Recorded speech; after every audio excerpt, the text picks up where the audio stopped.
জলোচ্ছ্বাসের কারণে ব্যাপক ক্ষয়ক্ষতি হয়েছে, জীবনযাত্রা অনেকটা থমকে গেছে। অনেকে বলছেন আরব আমিরাতে নানাবিধ অপরাধের কারণে এটি আল্লাহর গজব হিসাবে আপতিত হয়েছে। এ সম্পর্কে আপনার মন্তব্য কী?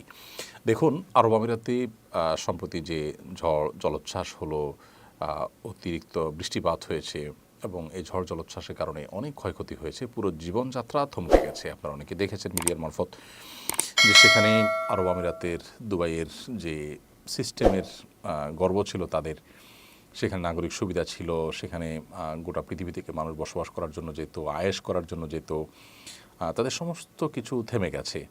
এবং পানি নিষ্কাশন ব্যবস্থাপনা যেহেতু সেখানে নাই, সাধারণত সেখানে ঝড় জলোচ্ছ্বাস হয় না, সেজন্য তাদের কাঠামো সেভাবে তৈরি হয়নি, যার কারণে খুব ভয়াবহ একটা পরিস্থিতির মধ্যে তারা পড়ে গেছেন।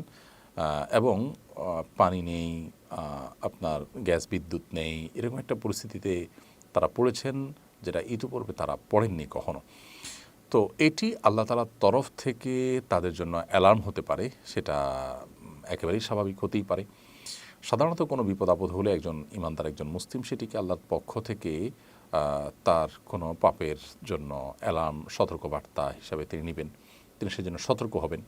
কোরআনে কারিমে আল্লাহ তাআলা এমনটি বলেছেন, যহরাল ফাসাদু ফিল বাররি ওয়াল বাহরি বিমা কাসাবাত আইদিন নাস লিইয়ুযিকাহুম বা'দাল্লাযী আমিলু লাআল্লাহুম ইয়ারজিউন।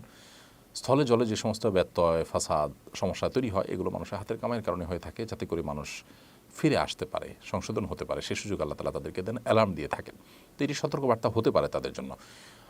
আবার একই সাথে তাদের পাপের জন্য শাস্তিস্বরূপ হতে পারে, আল্লাহ তরফ থেকে পরীক্ষা হতে পারে। যে কোনো বিপদ আপদ হলেই সেটি আল্লাহ তাআলার তরফ থেকে পরীক্ষা হতে পারে। আল্লাহ তাআলা বলেছেন, ওয়ালানাবলুওয়ান্নাকুম বিশাইইন মিনাল খাউফি ওয়াল জু'i ওয়া নাকসিম মিনাল আমওয়ালি ওয়াল আনফুসি ওয়াস সামারাত। মানুষকে আল্লাহ তাআলা ভয়, ভীতি, শঙ্কা, ক্ষুধা, জান এবং মাল হানি, সম্পদের ক্ষতি, ফসলের ক্ষতি ইত্যাদি দিয়ে আল্লাহ তাআলা মানুষকে পরীক্ষা করেন। যারা ধৈর্য ধারণ করতে পারেন, সবর করতে পারেন, তাদেরকে আল্লাহ তাআলা সুসংবাদ দিতে বলেছেন। তো এটি পরীক্ষা যেমন হতে পারে, সতর্কবার্তা হতে পারে, পাপের প্রায়শ্চিত্ত হতে পারে। এটি ঠিক যে কোনো মানুষ যখন পাপাচার করে, সীমা ছাড়িয়ে যায়, আল্লাহ তাআলা একসময় না একসময় তাকে পাকড়াও করেন। এই পাকড়াও কি সে পাকড়াও হতে পারে, আবার জাস্ট অ্যালার্মিং হতে পারে। আসল এবং ভাবা পাকড়াও সেটা আল্লাহ তাআলা আরও পরে করতে পারেন, দুনিয়াতে করতে পারেন, দুনিয়াতে না করে আখিরাতে একসাথে করতে পারেন, সেটা একান্তই আল্লাহ তাআলার ইলমে আছে। আসলে যে কোনো ধরনের বিপদ আপদ হলেই সেটাকে নির্দিষ্ট কোনো একটা ক্যাটাগরিতে ফেলে নিশ্চিত করে আমরা বলতে পারবো না এটা শুধুই পরীক্ষা, কিংবা এটা শুধুই আল্লাহর আযাব, শাস্তি হিসাবে আসছে।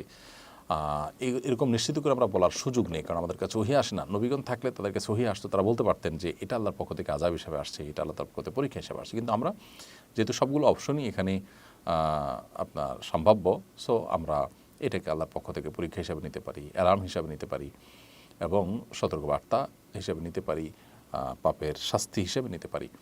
তিনটা সম্ভাবনাই কিন্তু এখানে থাকে, যার কারণে আল্লাহ তাআলার কাছে আমরা ইস্তেগফার করব। সেখানে যারা অবস্থান করছেন তারা ইস্তেগফার করবেন, আমরা যারা আছি তারা মজা না নিয়ে আমরা আল্লাহর কাছে ইস্তেগফার করব।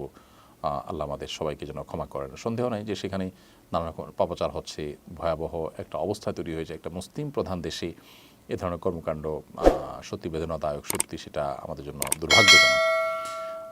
পৃথিবীর সবচেয়ে বেশি অপরাধীদের অভয়ারণ্য বা অপরাধ কর্মের সবচেয়ে নিরাপদ জায়গাগুলোর একটি মনে করা হয় সেটি আমাদের জন্য লজ্জার এবং দুশ্চিন্তার।